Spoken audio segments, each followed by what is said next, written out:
Hello, everyone. I've got a question. Do you trust the news? I mean, it's not like we have a choice, is it? On most of what we read, we know is politically and financially motivated and produces a sensational twist to ordinary facts. But we don't have the time to do our own research, so where else are we going to go? We know about this. On the left wing, this is my left. You've got, CNN, for example, that back the Democrats. On the right wing, you've got Fox News that back the Republicans. And sometimes you're just left there in the middle saying, hey, I'm just an ordinary person who just wants to see the facts as they are, the story as it is, and just, do I have another source that I can rely on that's not motivated to be more sensational than the story actually is? Well, if you're one of these people, then check this out. Here you can see a news article and it looks pretty normal. There's a photo, but then you come to a link, and below this link there is a source. In this article, it's CNN. And if you click this link, you basically say that these are basically, it's the same story, it's the same article. But on this new platform, this is a filtered version of the CNN article. And at the bottom, we have written down exactly what we have filtered out, even with links for where we got our facts from. And this whole process took, wait for it, about 45 to 50 minutes. I'll explain the graph in just a moment. So you've got a filtered version that explains what has been filtered out in about 50 minutes. So what exactly have we filtered out? Just to give an example of the stuff that we find. First thing to say is that this CNN article is actually as good as articles get.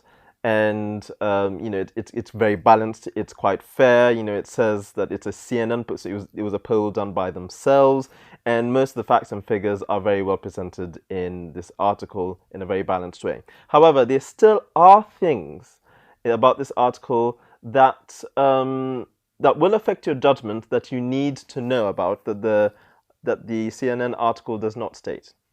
The first thing to note is that the polling done so by the way, most of our cross-checking, validation, and triangulation that we do, in this case, it was just basically referenced to the actual poll.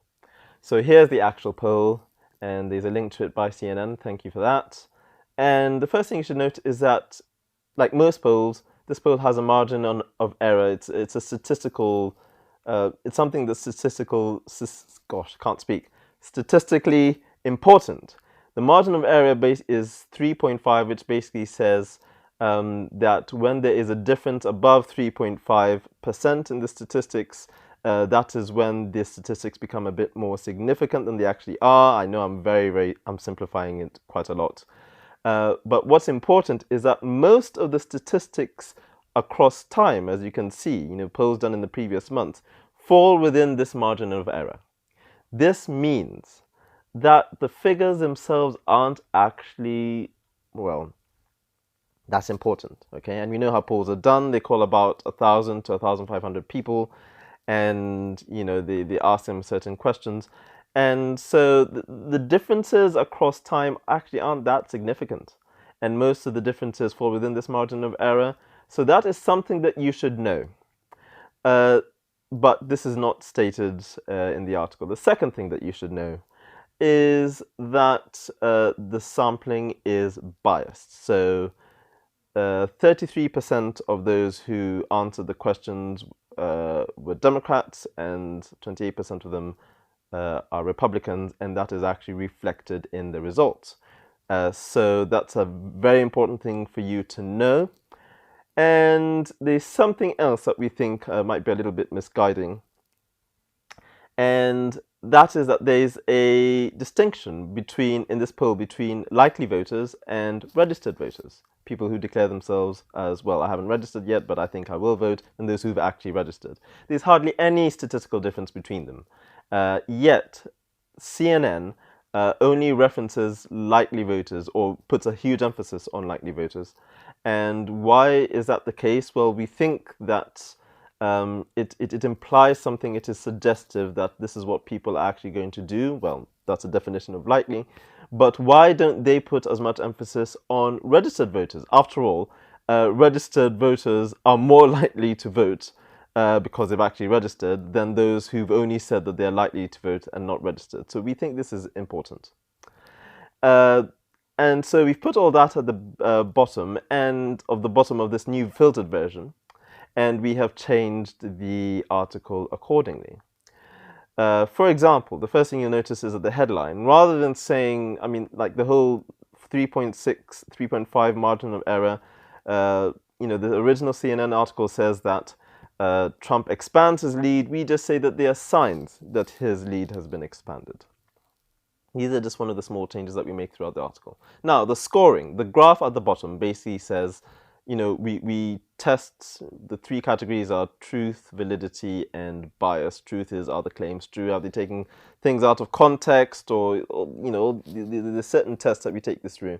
Exaggeration, like the language, like the statistics. They've done very well with the statistics, by the way, but, that putting an emphasis on the likely voters and not mentioning the skewed sampling is important. And bias is basically, have they left stuff out that they should have included, and vice versa.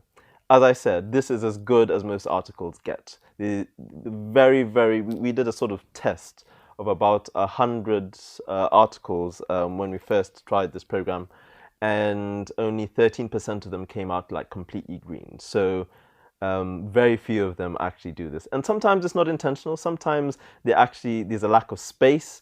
So not all of these little tricks or whatever are intentional, but these are things you need to know as a voter, because once you read a headline like, hey, there's a shift of opinions in America. No, there's only signs that there's a shift. It affects your judgment. And this is important. And so there you have it, a sort of news about news. If you like what we're going to do, please join us for the next video where we go through a Fox News article. And the main purpose of showing this program is that we want to know your opinions. We think, is this something that society needs? How do we raise money for it? How do we make it popular? How do we join? Etc. All these sort of things. But we just want to know people's opinions first. Until then, I hope you have a good day and take it easy.